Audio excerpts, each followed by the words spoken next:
Hi అందరికీ! మీ స్కూల్కి mega PTM grant వచ్చిందా? సూపర్! కానీ పీఎఫ్ఎంఎస్ పోర్టల్లో దాన్ని విత్డ్రా చేయడం కొంచెం కన్ఫ్యూజింగ్గా అనిపించొచ్చు. డోంట్ వరీ, ఈ మొత్తం ప్రాసెస్ని చాలా సింపుల్ స్టెప్స్లో ఎలా చెయ్యాలో ఇప్పుడు మనం చూద్దాం. సరే, అన్నిటికన్నా ముందుగా మన స్కూల్కి అసలు ఎంత గ్రాంట్ వచ్చిందో కన్ఫర్మ్ చేసుకోవాలి.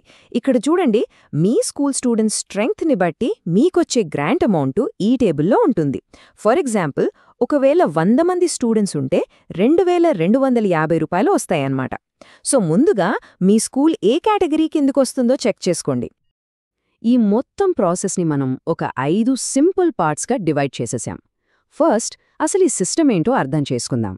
ఆ తర్వాత ఆపరేటర్ ఇంకా అప్రూవల్ లాగిన్లలో ఏం చెయ్యాలో స్టెప్ బై స్టెప్ చూద్దాం. ఇక ఫైనల్గా డాక్యుమెంట్స్ని బ్యాంక్కి ఎలా సబ్మిట్ చెయ్యాలో కూడా తెలుసుకుందాం. పదండి, లెట్స్ స్టార్ట్. పీఎఫ్ఎంఎస్ సిస్టంలో సెక్యూరిటీకి చాలా ఇంపార్టెన్స్ ఇస్తారు. దీన్ని ఎలా ఊహించుకోవాలంటే ఒక పెద్ద ట్రెజర్ బాక్స్ లాగా అన్నమాట. దాన్ని ఓపెన్ చెయ్యాలంటే ఒక కీ సరిపోదు, 2 కావాలి. ఇక్కడ కూడా సేమ్ అంతే. ఫండ్స్ రిలీజ్ అవ్వాలంటే 2 లాగిన్స్ కావాలి.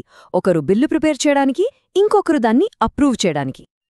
ఆ 2 కీస్ అదే, ఆ 2 రోల్స్ ఇవే, ఆపరేటర్ మరియు అప్రూవర్. సింపుల్గా చెప్పాలంటే ఆపరేటర్ పని ఏంటంటే బిల్లుని రెడీ చేయడం, అంటే డీటెయిల్స్ అన్నీ ఎంటర్ చేస్తారన్నమాట.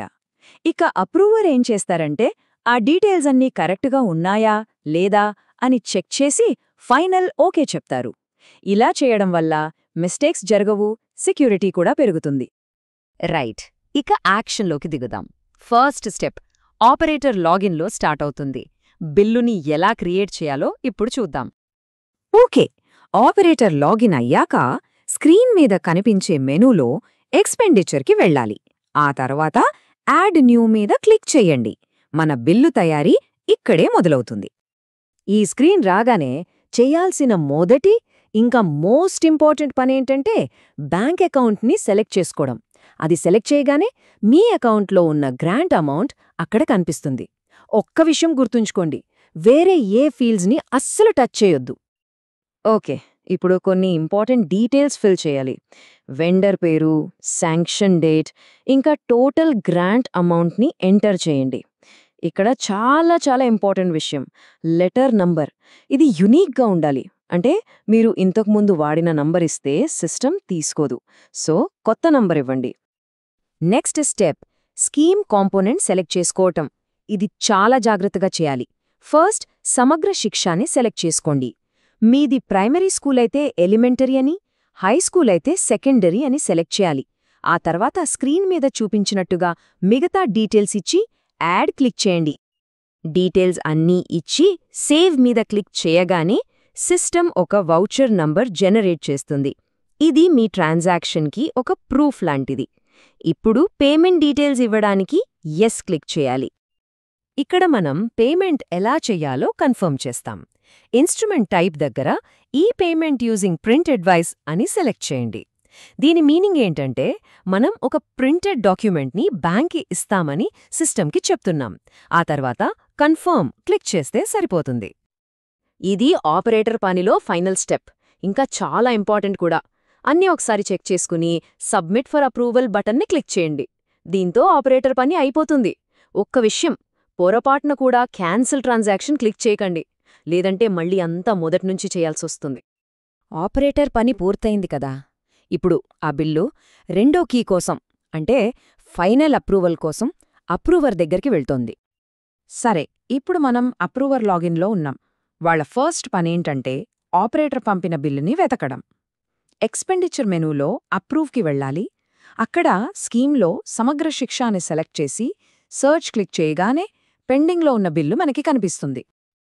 అక్కడ కనిపించే బ్లూ కలర్ లెటర్ నంబర్ మీద క్లిక్ చేయండి. క్లిక్ చేయగానే ఆ బిల్లుకి సంబంధించిన డీటెయిల్స్ అన్నీ ఓపెన్ అవుతాయి.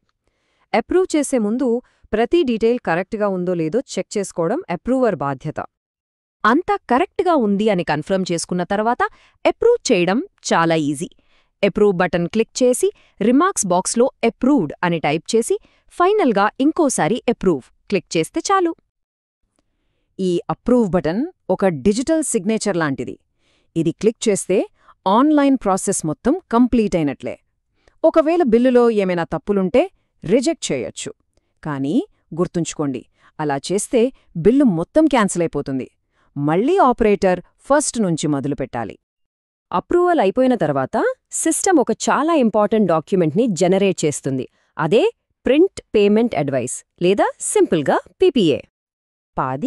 ఈ నంబర్ చాలా ముఖ్యం. ఎందుకంటే మనం ప్రింట్ తీసే పీపీఏకి వ్యాలిడిటీ కేవలం 10 రోజులు మాత్రమే. ఆ లోపే మనం దాన్ని బ్యాంక్లో సబ్మిట్ చెయ్యాలి. అప్రూవల్ సక్సెస్ అయిందని ఒక మెసేజ్ వస్తుంది.